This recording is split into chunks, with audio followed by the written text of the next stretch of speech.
Iwo Jima. It is a name that is forever cemented in the annals of American history, as it has graced textbooks many times over. But why is Iwo Jima so historically significant, where it has been referenced in media, as well as have 3 naval ships bear its namesake? For the next few minutes, we will educate and enlighten you on the importance of the Iwo Jima legacy.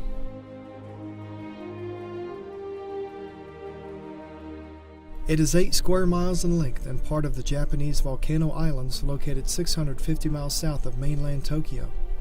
The island was considered a village that was part of Tokyo during the early 20th century.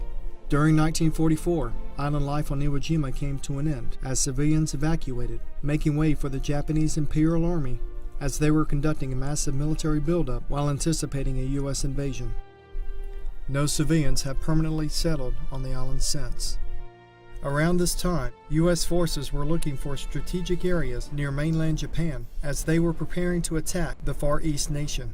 Top military officials chose Iwo Jima as an ideal location.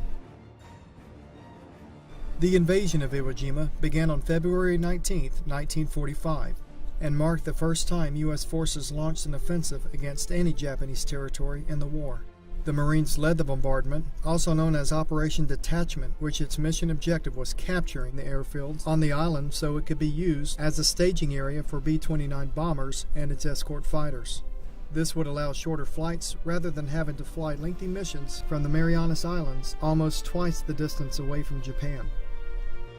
The Americans thought that it was, from a strategic standpoint, that the island needed to be taken. They focused their efforts in attacking the island and capturing it and using that island as a lily pad, so to speak.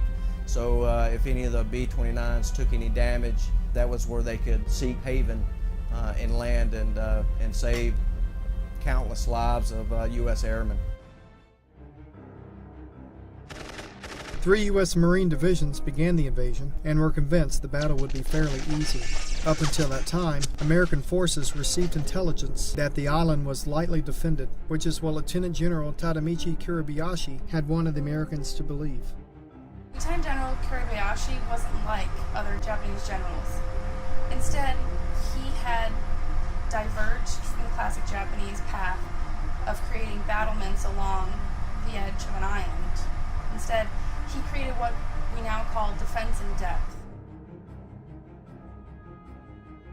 In fact, more than 11 miles of tunnels were constructed within the sulphurous grounds and hills of Iwo Jima.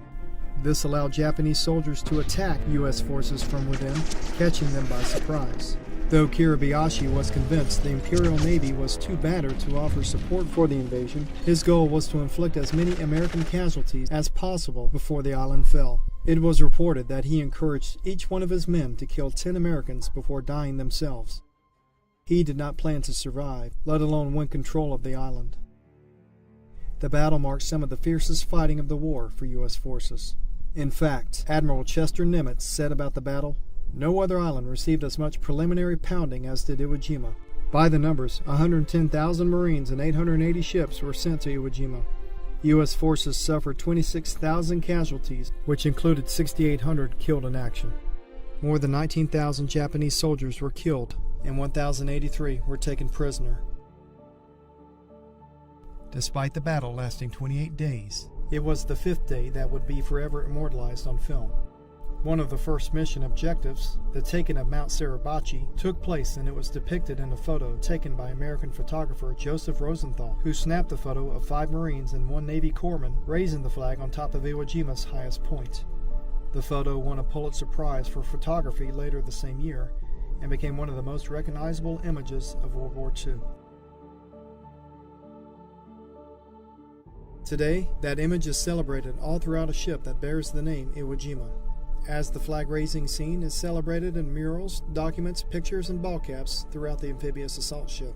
There are sections which serve as historical reminders to the Battle of Iwo Jima. There's the 2.2 acres of flight deck, which is otherwise known as Jack Lucas Airfield, named after Marine Corps Private First Class Jack Lucas, who enlisted in the Marine Corps at the age of 14 after forging his mother's signature and won the Congressional Medal of Honor at 17. The Medal of Honor citation was placed in the hull of USS Iwo Jima, where it remains sealed to this day. There's also the Suribachi Room, a floating museum at sea that showcases pictures and displays commemorating the event, as well as a memorial list of names who gave the ultimate sacrifice for their country.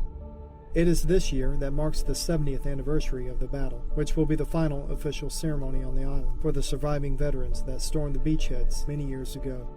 With each passing year, veterans that occupied Iwo Jima are slipping away at an accelerating rate. Therefore, it is the duty and moral obligation of every sailor, marine, and officer on board to preserve the legacy of Iwo Jima by conducting the mission at hand. To be able to serve on a namesake of a ship of Iwo Jima, I can't even think of anything being able to top that, just for the sure legacy of the namesake.